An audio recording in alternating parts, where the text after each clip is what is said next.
방송에서 제공하는 부동산 정보에 대해서는 방송사에서 책임지지 않습니다. 결과에 대한 책임은 투자자 개인에게 있습니다. 정보의 시청자 여러분 안녕하십니까. 오늘도 이춘모의 재테크 시작합니다. 대막의 50회입니다. 50회.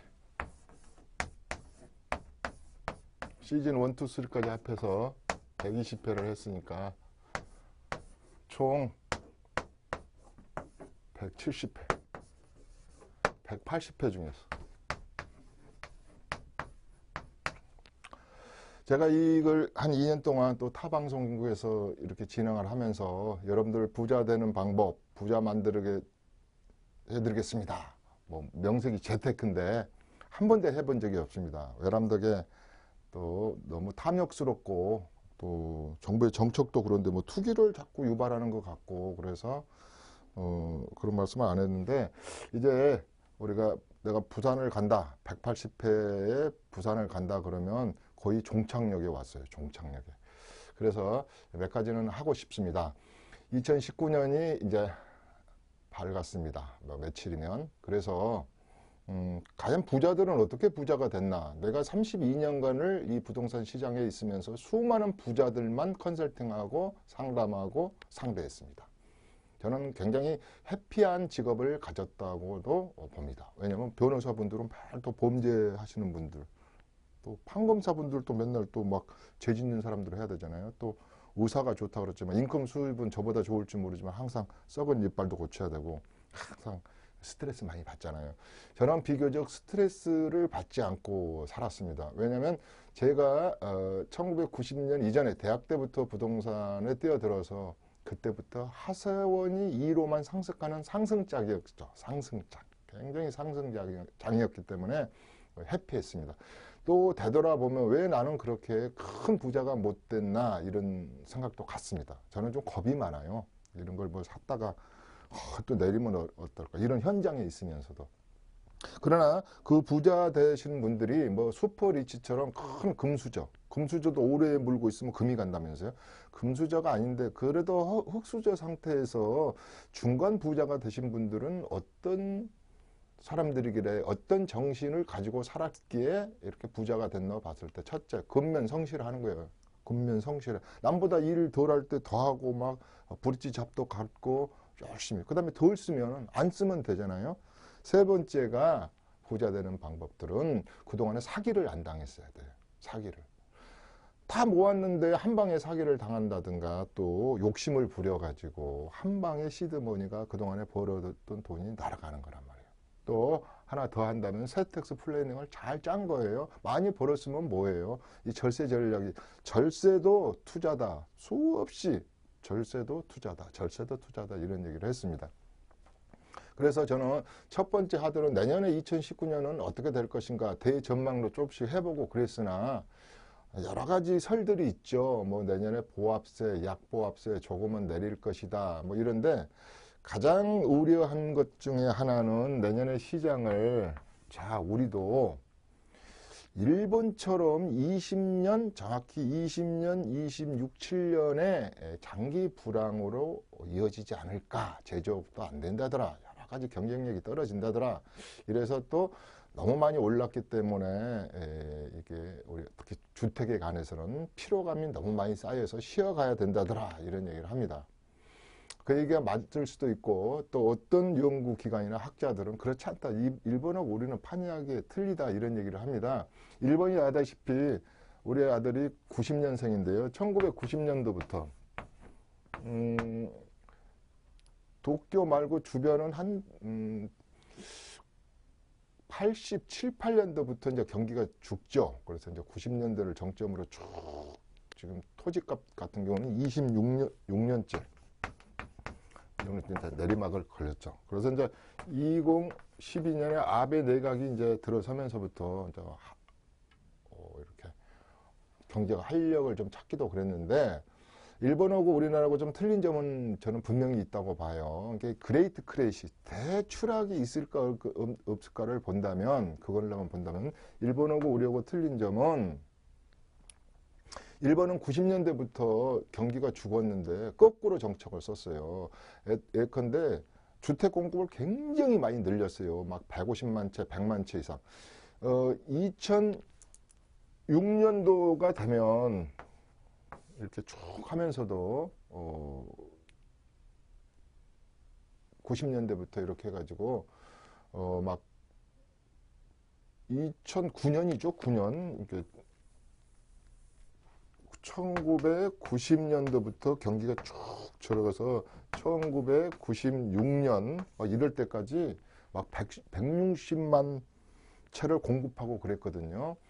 그러니까 뭐 2009년도에 와가지고 2099년도에 와가지고 2000년대 이전에 우리 월드컵 경기 이전까지 막 100만 호 이상씩을 막 공급하고 그랬었어요. 공급이 좀 많았다. 그러다 보니까 이성도시가 가격이 하락할 수밖에 없었다. 뭐 이런 거에서부터 여러 가지가 있습니다. 공급이 많았죠. 그래서 일본은 총 지금까지 부동산 자산의 버블이 꺼지면서 흔적도 없이 날아가 버린 자산 가치가 1,500조 원이라는 이 1,500조 엔 이 금액이 나 얼마나 큰지는 모르겠어요. 그랬더니 거기에 누가 단서를 달아놨더군요. 그 당시 일본의 GDP가 한 450억 엔 존이었는데 3배 정도가 날아가 버렸다. 그러니까 3년치 일본의 전 1억 2천만 국민이 번 것이 다 어디 흔적 없이 날아갔다. 자산 가치가 날아갔다.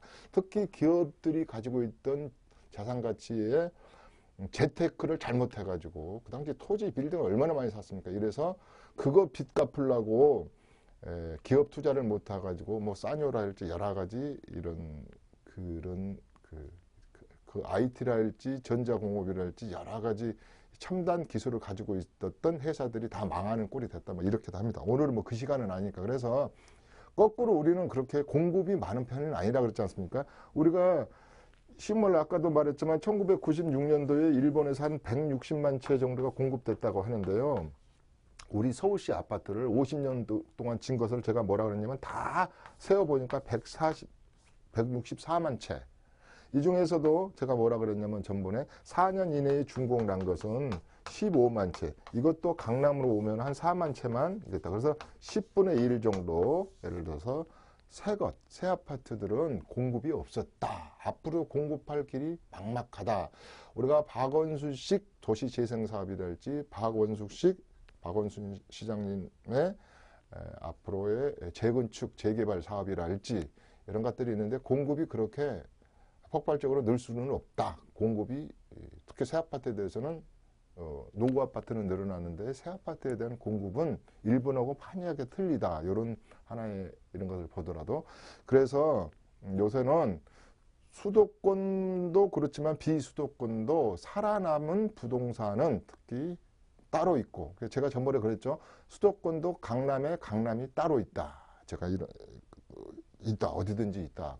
그렇게 이야기한 적이 있습니다. 그래서 뭐 여러 가지 변수가 있겠지만은 신규 주택에 대해서 이렇게 새로운 주택에 대해서는 커뮤니티 공간도 좋고 또 마감자들도 좋고 특히 교통의 요지 지역에 있고 브랜드 좋고 이런 것은 그렇게 흔들리지 않을 수 있다. 이걸로 이제 이야기를 해줘. 왜냐하면 저번 시간에 헷갈리는 우리 주택에 관련된 부동산 시장에 대해서 한 50분 동안 얘기를 한 적이 있었기 때문에 주택 관련 시장을 본다면 토지 관련 시장은 뭐 그렇게 뭐 앞으로 뭐 우리가 군사보호시설이 뭐 여의도에 뭐 170배 이상이 풀린다.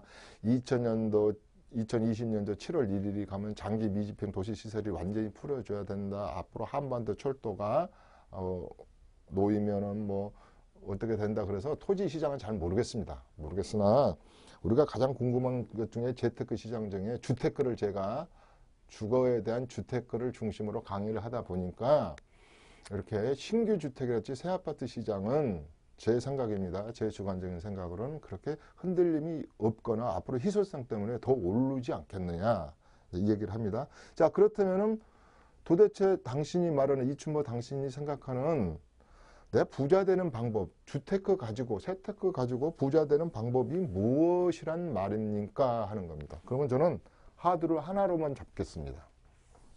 뭘까요? 저도 궁금해지네. 그것은 이건 어느 사회학자들이 인문학자들이 한 얘기인데 강점. 여기다 원래 내가 별 5개를 좋아하잖아요. 별 5개.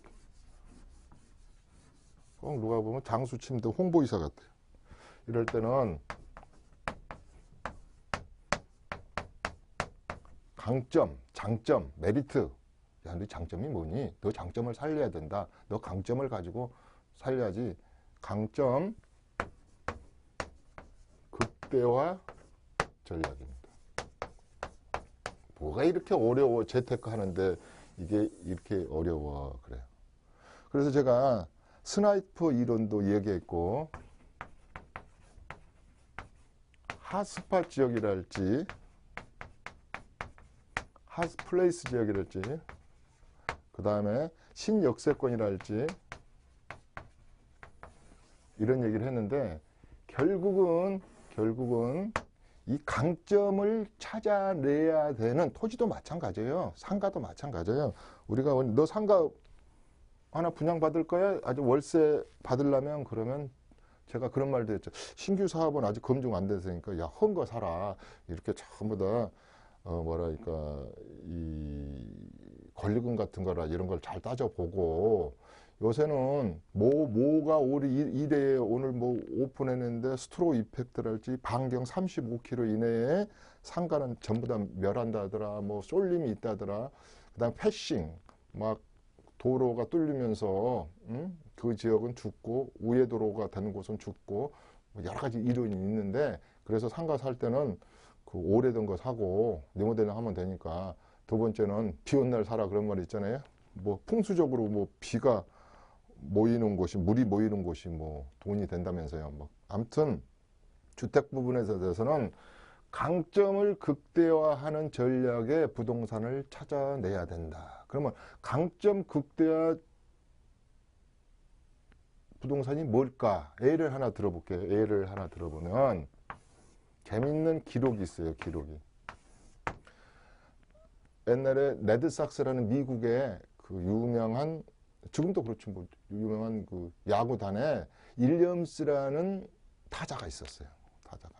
그분이 2002년도인가 돌아가셨는데 그분은 맨날 타율이 4%대인 거예요. 다른 분들은 2.3, 2.0%인데 왜 이분은 4%대의 타율인가? 윌리엄스라는 분이 레드삭스 팀에 옛날에 우리나라 초기에 해태인가 어떤 타자가 막 4%친 적이 있습니다. 그때는 초반이니까 이 피차가 그 당시는 뭐 저기 할 때니까. 아무튼 그랬을 때 이 친구가 왜 이렇게 칠 수 있는가를 학자들이 분석을 하니까 이 스트라이크 존에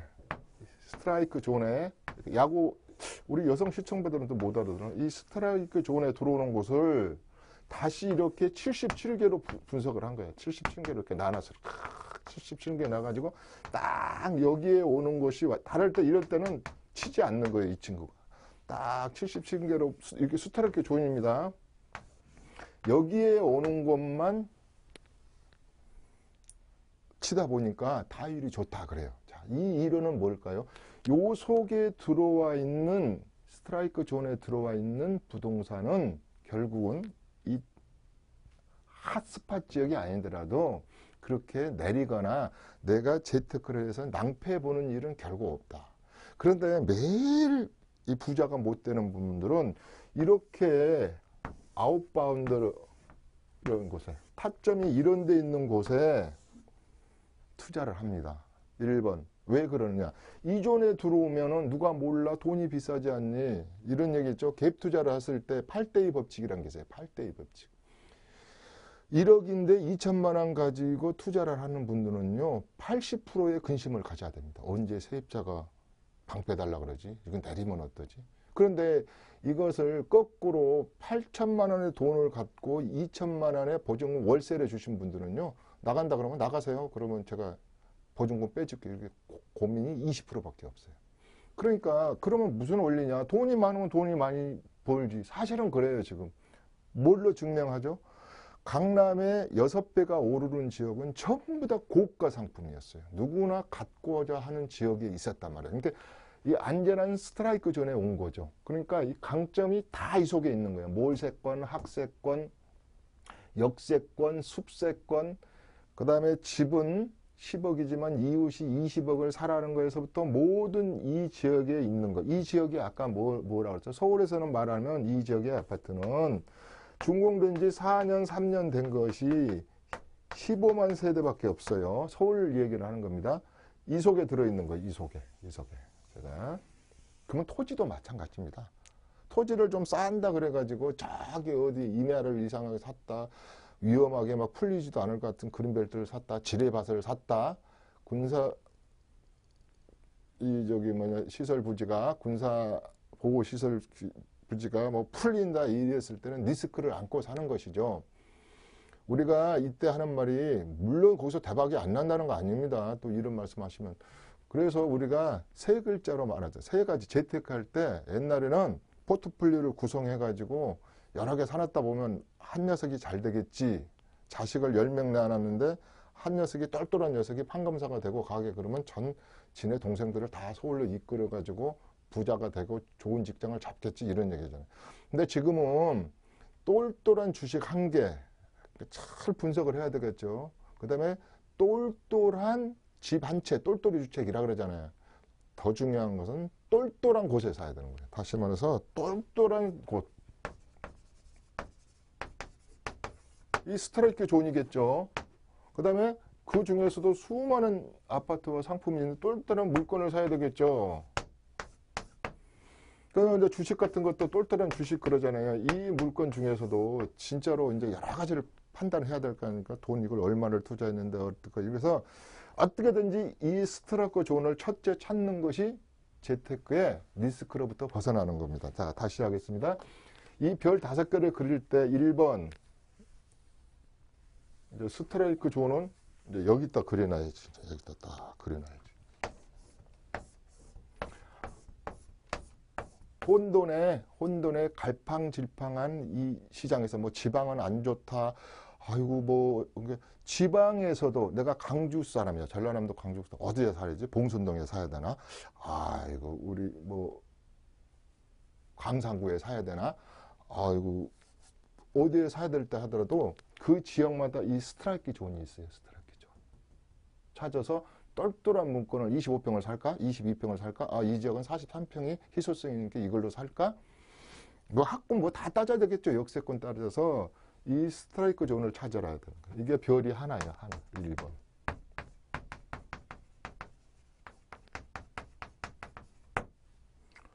그 다음에 별은 국세청은 공동투자자니까 살 때부터 텍스 플래닝을 짜야 돼요. 그래야지 부자 되는 겁니다. 이 N자가 이만큼 가야 된다. 플랜, 왜 N자를 2개 쓰는 줄 아세요? 내가 20개 써라 그랬어, 20년. 여기까지 써야 되겠다, 여기까지 N자를 써가지고. 세 번째, 스트라이크 존을 찾는 방법 중에 하나가 입지잖아요. 로케이션. 우리가 뭐 영화 촬영할 때 로케이션. 그래서 모든 부동산의 99%가 입지 그랬잖아요. 입지. 어디에 있느냐. 큰 입지는 북한 땅에 있느냐. 작은 땅은 강원도에 있느냐. 강원도에서도 양양에 있느냐. 강릉에 있느냐. 속초에 있느냐.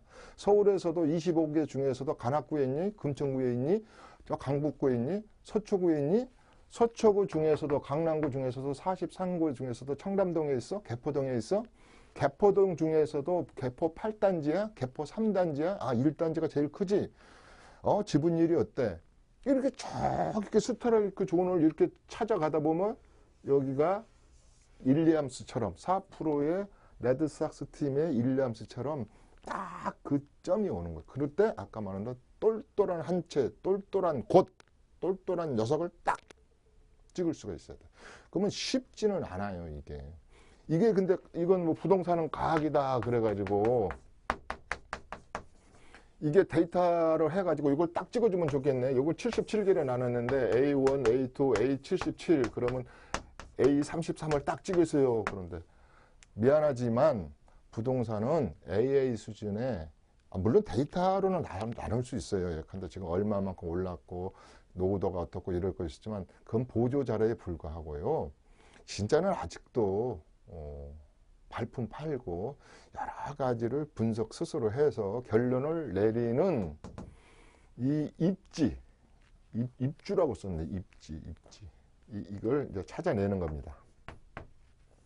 입지를 찾아내는 거예요. 그러면 이것은 쉽잖아요. 요새 말로 한번 해볼까요? 강남의 3구 중에서도 잘 나가는 곳에 돈 많은 사람들이 얘기죠. 이제 관리처분 들어가려고 그러고 빨리 입주가 되어 있는 아파트가 싼 게 나왔으면 서울로 말하면 그보다 더 좋은 입지가 어디 있겠어요? 토지 시장도 마찬가지죠. 또 리테일 쪽의 상가 시장도 많은 부분적인 선별적인 것도 있겠으나 그래도 강남은 장사가 되는 편. 사람들이 강남 사거리에 뭐 200만 명이 뭐 출퇴근을 한다 해서부터. 그래서 더 디테일한 입지는 뭐라 그랬습니까? 강남역 사거리가 있으면 9번 출구가 잘 됩니까? 사당역이 사람이 많이 모인다는데 5번 출구가 사람이 많아요. 5번 출구는 갈 때만 줄을 서니까 그 다음에 3번 출구는 출근하려다 보니까 상가가 안 된다다. 우리가 상가는 출근하는 쪽으로 하지 말아요. 누가 출근하는데 립스틱 사고 그래요. 지금 바빠 죽겠는데. 천천히 좀 이제 퇴근하는 쪽에 있어라. 여러 가지가 있듯이 입지가 그렇게 중요합니다. 입지의 기능, 입지의 조건, 입지의 분석. 그러니까 99%가 입지 싸움이다 이 말이에요. 그래서 제가 하나 생각하신 분들은 아직 비기너로서 돈이 많지 않으신 분들은 투자 금액이 없잖아요. 투자 금액 많으신 분들은 내가 그러잖아요. 뭐 어디 단지라고 하면 설마 말 안 하겠습니다. 나 5억 있다, 10억 있다, 캐시로. 이건 나 모기지 안 걸어도 딱 되는 것은 전세 끼고 어디 딱 사놓으면 시간만 가라.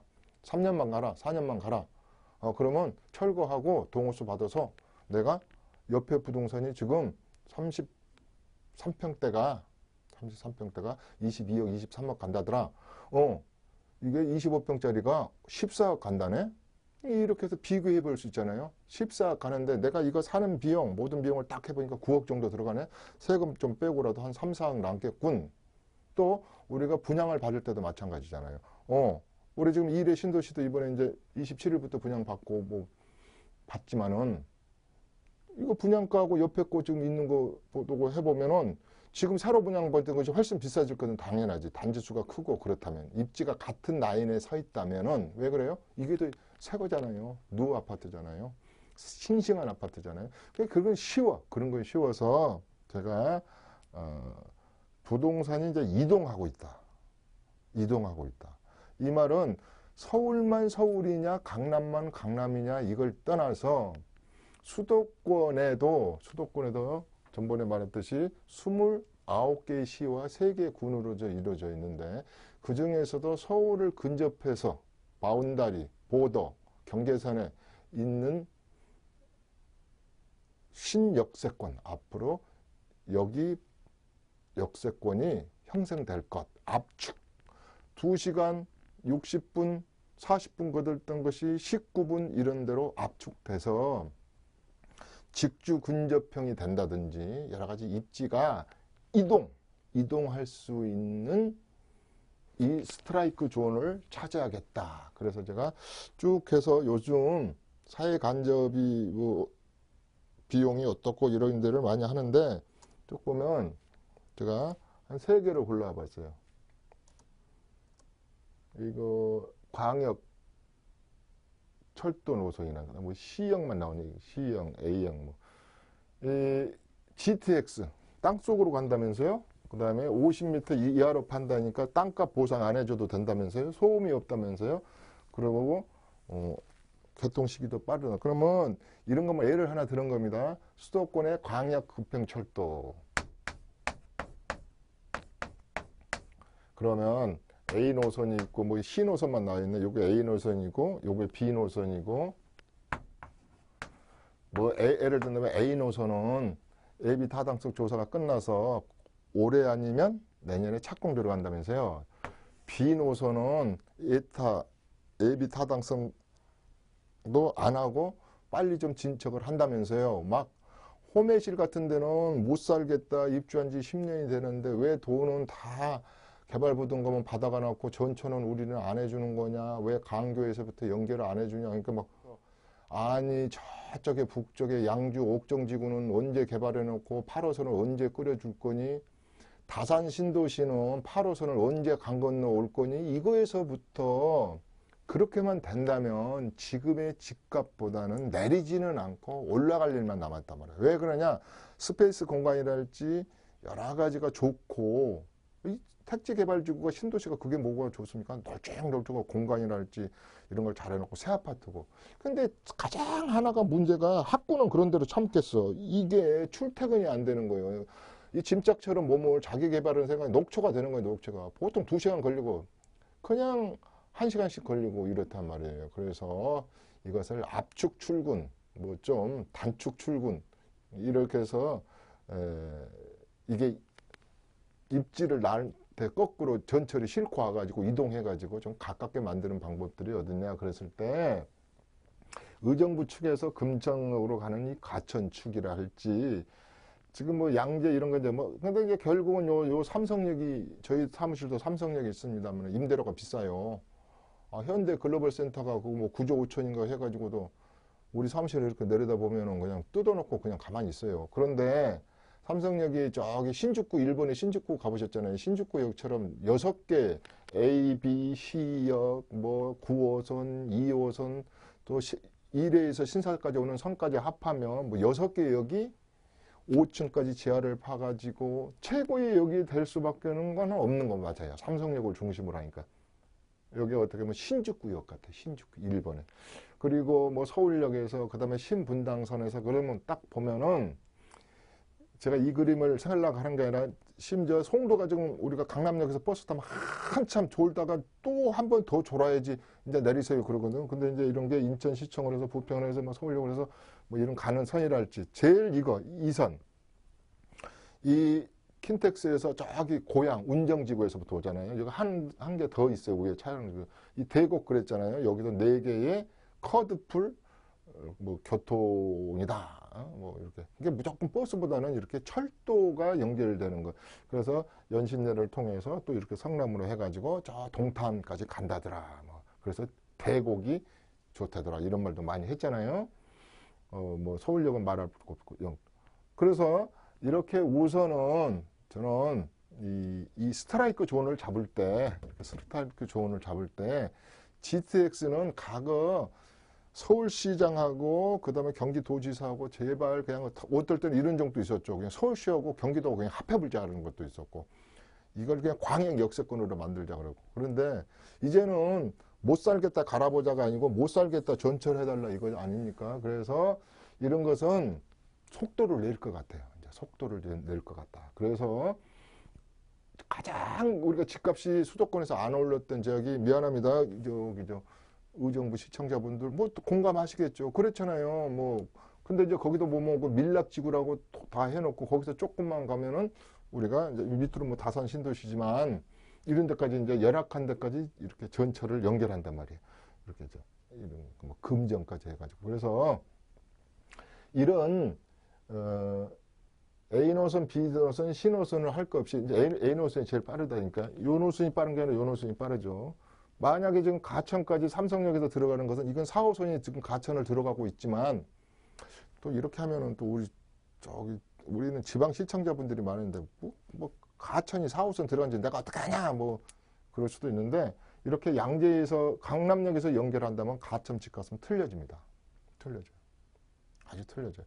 이런 식으로 1번 수도권 강역 급행 열차에 대해서 A 노선이든 B 노선이든 C 노선이든 이걸 연구하자. 대부분 A 노선 같은 거는 5년 이내에 집값이, 제가 뭐라 그랬어요 전번에, 이런 철도는 어디나 증명을 한 거잖아요. 그래서 발표하면 한 번 뛰고, 착공하면 한 번 뛰고, 그 다음에 이제 이게 정말로 개통하면은 한 번. 이것은 변하지 않는 진리예요. 진짜 그렇습니다. 집값, 특히 집값 및 토지값 및 상업용 부동산까지는 말하지 않겠습니다. 상업용 부동산은 반대적인 것도 있어요. 지하철이 뚫려버리면 장사가 안 되는 것도 많아요. 그렇잖아요. 패싱. 5분만 더 가면은 그냥 그 유명한 요새 말하면 막 스타필드도 있고 막 무슨 뭐 그 나무 잘 되는 마켓을 이야기해서는 안 되겠지만 아무튼 그래 그렇게 되는 거예요. 그래서 뭐 반경 30km 이내에는 그냥 스트로크 이펙트 확 빨대 효과로 안 된다 이 말이에요. 내가 뭐라 그랬습니까? 춘천에 닭갈비 빼놓고는요 옷가게 이게 전철이 되니까 이런 거 뭐 수술도 춘천에서 안 한다면서요. 그냥 거기 신사동까지 와버려요. 1시간이면 와버리니까. 제가 그런 말도 했습니다. 근데 앞으로 또 하나 나오겠구나. 빨리빨리 해야지. 아무튼 이거 언제 이것만 쫙 이런데 다 해드리고 싶어요. 이렇게 다 이렇게 이게 여의도는 어떻고 용산은 어떻고 인천시청은 어떻고 부평은 어떻고 여기 이렇게 다 역마다 이렇게 역마다 수서가 어떻고 성남도 어떻고 산성제가벨 어떻고 다 있거든요. 이게 전체 다가 있어요. 이게 그래서 우선은 이게 빨리 되니까 이것을 좀 연구를 하자 이렇습니다. 그 다음에 이건 신안산선 이게 여의도에서 저기 안산에 한양대까지 가난다더라. 이것을 일명 10호선이라더라. 지하로만 간다더라. 지상에 역이 없대더라. 해가지고 이것은 신안산선은 이제 두 번째 신안. 지금 뭐 찾아가요? 이 스트라이크 존 찾아가는 거예요. 77개의 윌리엄스가 타율을 4%를 했던 77개를 찾아가는 거라고요. 이 중에 7개만 찾아놓으면 요게 딱 스트라이크 존에 들어오는 거예요. 그러면 그때 딱 방망이만 되면 돼요. 그냥 홈런 아니면 그냥 담장 넘어가는 거예요. 그냥. 여기 찾는 겁니다. 이 녀석이 그냥 6년간 안 되네 민자로 하네 뭐냐 하다가 역시 이제 이게 되나 보더라고. 그래서 이제 이게 서남북권. 자, 두 번째는 서남북권 추계, 서남북권.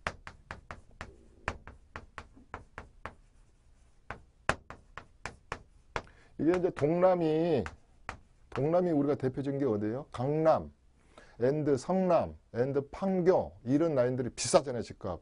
분당, 광교. 근데 이 서남북권이 좀 약했잖아요. 이거 보세요. 막 목강, 강면, 석수 이런 데 집값 올랐다는 소리 들어봤어요? 구로공단 이렇게 구로 디지털역이거든요. 신풍 이런 데. 여기 영등포에 있는 여기 이런 뉴타운 쪽. 근데 이게 이제 국회에서 결론적으로 이게 서울역까지 이어지잖아요.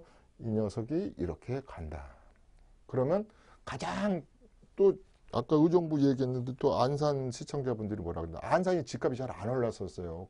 옛날에 예술인 아파트하고요. 안산이 박정희 시대 만날 때 그 막 분양이 안 돼가지고 토지가 분양이 안 돼가지고 1순위, 2순위, 3순위 막 이렇게 해가지고 예술인 아파트, 성경 아파트 할 때 막 제가 벌써 33년의 증인이에요. 증인. 그 1순위, 2순위, 3순위 해가지고 땅값이요. 아이고, 그런 말 하지 말아야지. 또 속상해 할 수 있으니까. 그런데 이 라인에 복선 전철이 들어간대요. 그렇게 되면 여의도로 오는 노선이, 아니, 시간이 5분의 1 정도 단축된다든가. 그렇잖아요, 지금. 이게 여러 가지로. 그래서 여기도, 여기까지는 많이 지금 비싸요. 요 구로 디지털역이랄지, 신풍도 좀 비싸요. 그래서 이 라인에 강명도 많이 뜨고. 그래서 이 라인에 시청자분들이랄지 나는 돈이 부족해서 직장상 내가 이 지역에 나는 집을 사야 돼. 그리고 이 지역에 물건이 가지고 있으면 이 역을 탁탁 집어낼 줄 알아야 된단 말이에요. 그래서 신안산선을 내가 서남부 축으로서 이걸 두 번째 하드로 올린 거예요. 신안산선. 또 시간 모자라니까 빨리빨리 해야 되겠다. 3번. 네, 빨리빨리 하죠. 이거 하려면 몇 시간 돼. 그 다음에 이게 우리가 서쪽으로 우리 모든 도로는 이렇게 말했잖아요. 전부 다 목포에서 신우주로 이렇게 돼 있었는데 이렇게 된 선이 없었어요. 우리가 서산이요. 되게 산업단지가 있는데 그동안에 못 컸던 것 중에 하나가요. 전철이 안 들어가. 그리고 전문대학교가 하나인가 있나? 대학도 없고. 근데 서울압이 대산항이랄지 1000만 평 이상의 산업단지가 있고 그러잖아요. 여러 가지가 있는데도 전철이 안 들어가. 그런데 이제는 서산이 전철이 들어가는 게 아니라 이렇게 강릉 쪽으로 해가지고 월곶에서 월판선, 세 번째는 월판선. 이게 그래서 정동진까지 가는 거예요. 이제 이게 이 선이 하나 뚫리는 거예요. 이 선이. 이 선이 참 그래요. 지금 우리 강릉까지 그 동계올림픽 때 해가지고 이번에 또 사고도 났지만 전철이 가긴 가요. 예? 신강릉역까지 가. 근데 어떻게 돌아가요? 서울역에서 타고 청량리를 돌아서 이렇게 북쪽으로 가다 보니까 이게 그래. 근데 이제 앞으로는 강남역에서나 판교에서 타면 강릉을 가버려요. 그냥 경강선이라고 들어보셨죠? 여주까지 지금 돼 있고 여주에서 한 24km 정도를 저 서원주, 남원주 쪽으로 연결하면 바로 어디가 만나요? 만나가지고 그냥 하진부, 진부를 뚫어서 대관령 터널을 지나서 그냥 강릉까지 가버린단 말이에요. 그래서 이 선이 저는 굉장히 이게 있어요. 여기 속에 재테크가 많이 숨어져 있어요. 이게 과거에 막 부발력, 우리 시청자분 매일 보시는 분이 있어요. 부발력이 딱 많이 가지고 계시는데 아주 미리 가서 잘 선점을 해놓으셨죠. 저희 세미나에 오신 분 중에 꽤 이 방송만 꾸준히 이렇게 뭐 보시는 분들이 꽤 있어요. 저 지방시청. 왜 오늘 뭐 넥타이를 안 하고 오셨습니까? 뭐 여러 가지 뭐라 그래서 오시면. 근데 이 선이 보십시오. 뭐 송도에서 뭐 경강선 여기 있는데 경강선 서판교. 근데 이제 우리가 판교는 우리가 특히 이런 데 보면 인덕원 사거리를 지나서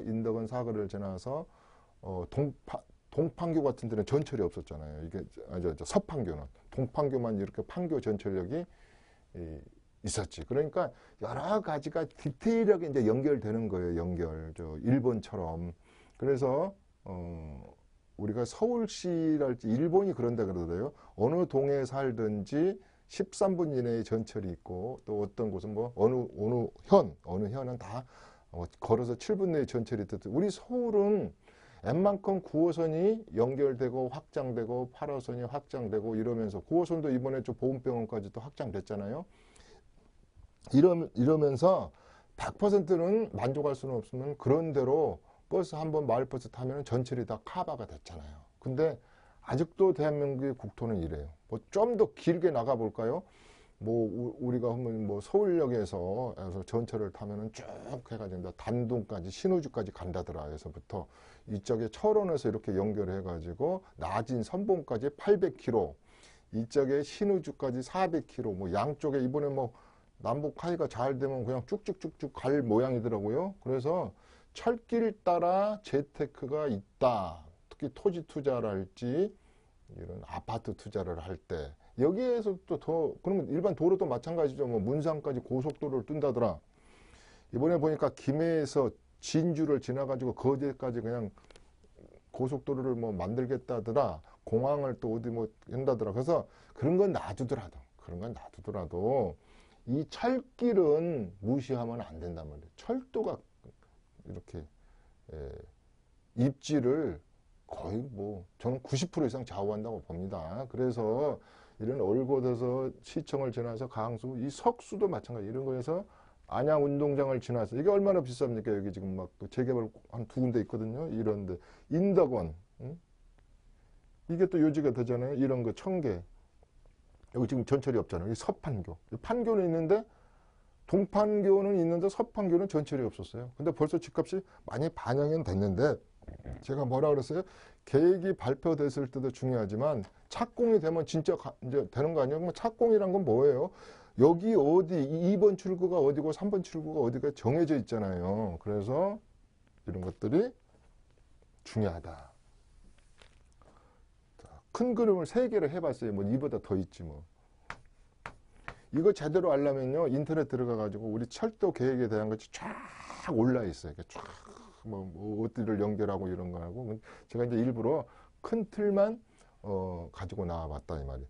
그 다음에 한 10분 남았네요. 이제 또 뭐가 있느냐? 이제 지금 착공해가지고 이것은 지금 이제 계획 발표 계획이잖아요. 발표 계획. 1번 발표 계획입니다. 그래서 한 번 더 오른다. 이제 이 녀석이 착공하든가 착공이 이미 들어간 곳 있어요. 3번 개통을 앞두고 있는 거 있어요. 개통 전. 이렇게죠. 이렇게. 개통을 앞두고 있는 데가 어디까지 대표적으로 얼마 전에 개통한 종합운동장에서 9호선이 43개역이 이제 뭐 보훈병원까지 개통을 했죠. 저 12월 2일 날인가 언젠가. 일을 내는가 했나? 그 다음에 또 거기서 4차를 해가지고 어디까지 간다더라. 두 번째, 앞으로 이제 이렇게 적게 개통할 게 뭐가 남았어요? 김포 도시철도가 남아있잖아요. 내년 김포. 사실 올해 개통을 해야 되는데 못했어요. 여러 가지 이유 때문에. 그래서 내년에 7월 달에 김포 도시철도가 해가지고 고촌을 지나서 풍무를 지나서 김포 신도시까지 6개 역인가? 다 해서 9개 역인가 기억 안 납니다. 그것은 똑같이 제가 이 이론을 증명해 주는 거예요. 발표할 때, 철공할 때 또 한 번 내년에 7월에 개통이 되면 지금보다는 집값이 좀 흔들릴 겁니다. 위쪽으로 흔들릴 거예요. 뭐 다는 아니겠지만 예를 든다면 그 다음에 이번에 AB 타당성 없이 2대 신도시에서 쭉 해가지고 신사역까지 삼성역을 지나요. 그것도 이렇게 2대 신사선 예를 든다면 5번 2대 신사선 6번 뭐 8호선이 이 다산 신도시를 뚫고 들어가 가지고 진건면까지 가는 거랄지 7호선이 연장되면 장암에서부터 뚫고 들어가 가지고 우리가 지금 그쪽으로 해달라고 데모들을 좀 하신가 봐요. 의정부 쪽에서는 밀락지구를 뚫고 가서 거기가 인구가 많으니까 새 아파트가 많이 있었으니까 그래서 쭉 뭐 옥정까지 좀 해주라 뭐 이렇게 해가지고 7호선 역량. 아까 8번 보면 아까 말했듯이 저 호매실까지 신분당선 뭐 호매실까지 참.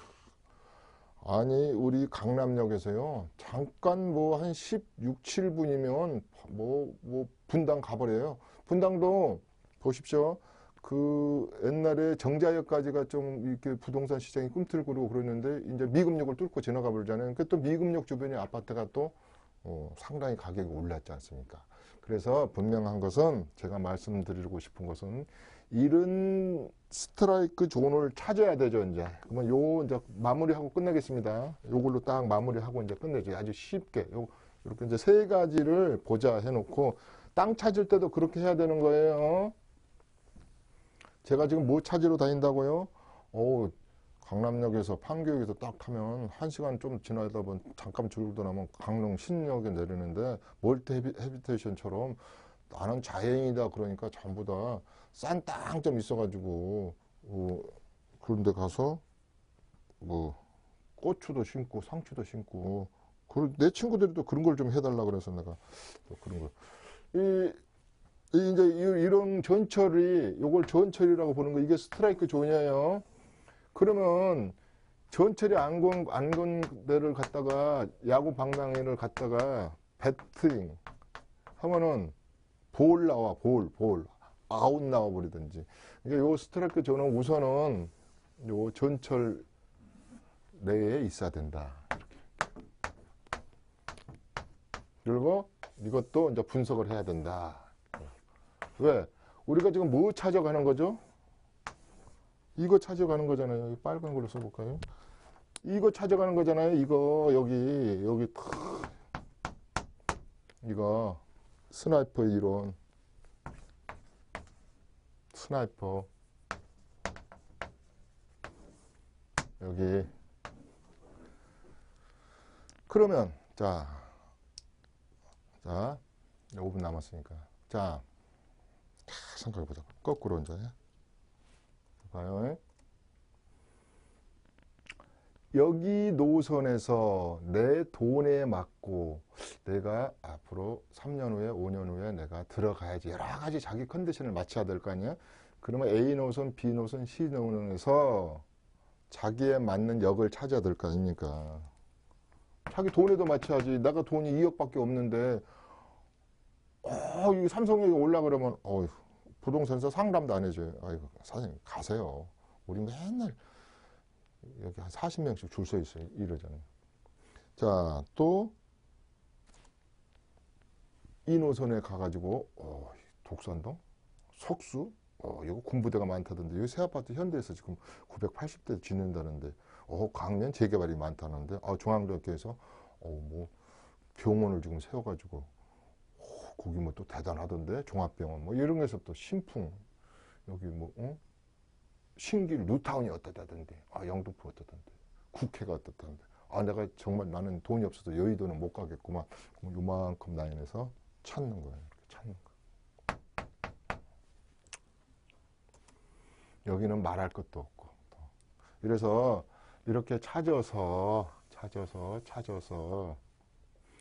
자, 이 스트라이크 존까지는 알아들으셨는데 이제 여기서부터 헷갈리는 거예요. 자, 언제 어디에 방맹이를 대야 될 때면 언제 방맹이를 대야 되느냐 타이밍을 말하거든요. 그러면 이제 아까 말한 대로 계획할 때 착공할 때 빠를수록 좋죠. 빠를수록 정 안 되면 착공할 때라도 사이고 정 그때 돈이 또 안 맞으면 이렇게 타이밍은 이겁니다. 이거.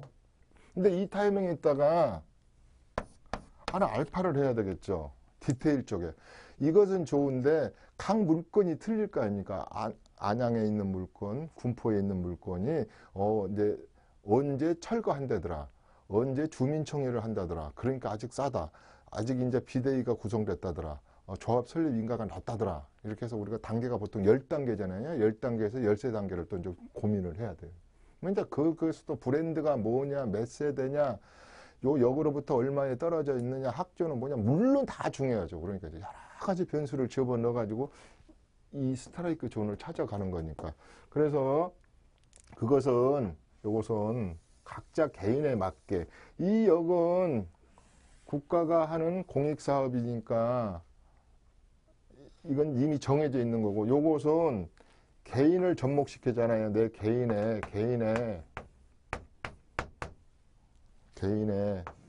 취향, 개인의 자금 이런 거에 맞춰서 지금 아파트만 얘기하는 게 아니에요. 나가 가서 돈이 없는데 나 월세 받아야 되겠는데 여기다 조그마한 상가를 하나 짓까?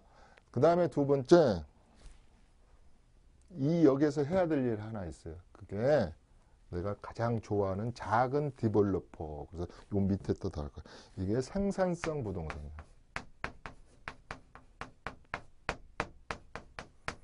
월세 상품. 다중주택을 지을까? 도시형 생활주택을 지을까? 다가구를 지을까? 그 다음에 여러 가지 단독을 지을까?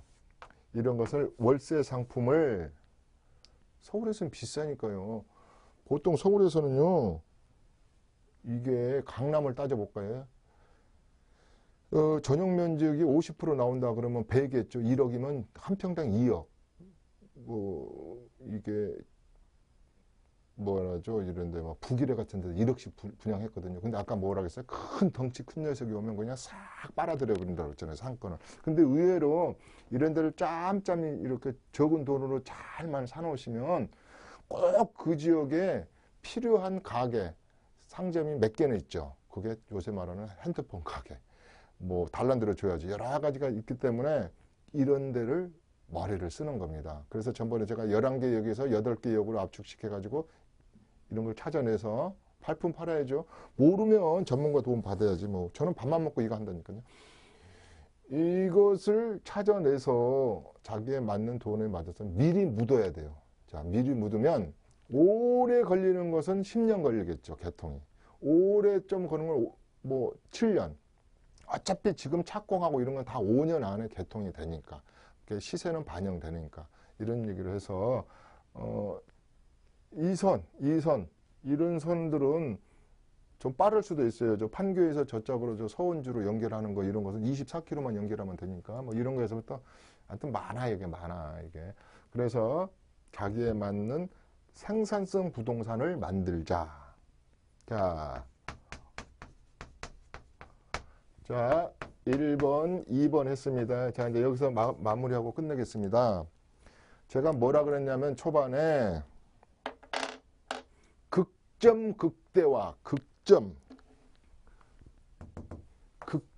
근데 앞에 뭐라고 했어요? 강점이 있는 재테크를 극대화해라. 이게 강점이 빨간 게 강점. 극점일 수도 있고 강점일 수도 있어요. 이것을 찾아내자. 전체 역이 수많은 역 중에서도 나하고 관계되는 역을 만들어내자 그랬습니다. 자, 이 주모가 부자 되는 방법은 상당히 쉽다. 자기 돈에 맞춰서 되고 발품 팔고 모르면 전문가에 의논해라. 부자는 항상 열려있다. 기회가 항상 끝났어 하지 말자. 기회는 언제나 아직도 있고 부자 될 길은 그것도 큰 부자가 될 길은 아직도 많다. 다행히 이런 3개 대역사 사업이 이제 신작한다는 거에 대해서도 시청자 여러분들은 행운으로 봐야 돼요. 이런 것이 다 항공돼 가지고 6, 7년도에 이제 전철 날 곳도 없으면 기회도 없지 않습니까? 자, 이제 여기서 끝내라 그러네요. 자, 50번째라 제가 한번 얘기해 봤습니다. 51번째 다른 내용을 가지고 시청자 여러분들과 재테크 하겠습니다. 이춘모의 50회 재테크 부동산의 입지. 이동에서 내가 가서 찾아라. 어느 로케이션 철길 속에 답이 있다. 여기서 마치도록 하겠습니다. 이춘모의 시간이었습니다. 감사합니다. 매주 화요일 11시부터 1시까지 이춘모 대표의 무료 세미나가 있습니다. 삼성역 1번 출구 해피하우징 교육원에서 열리고요.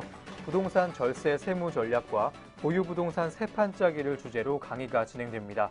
예약 문의는 026344-7558번으로 해주시면 됩니다.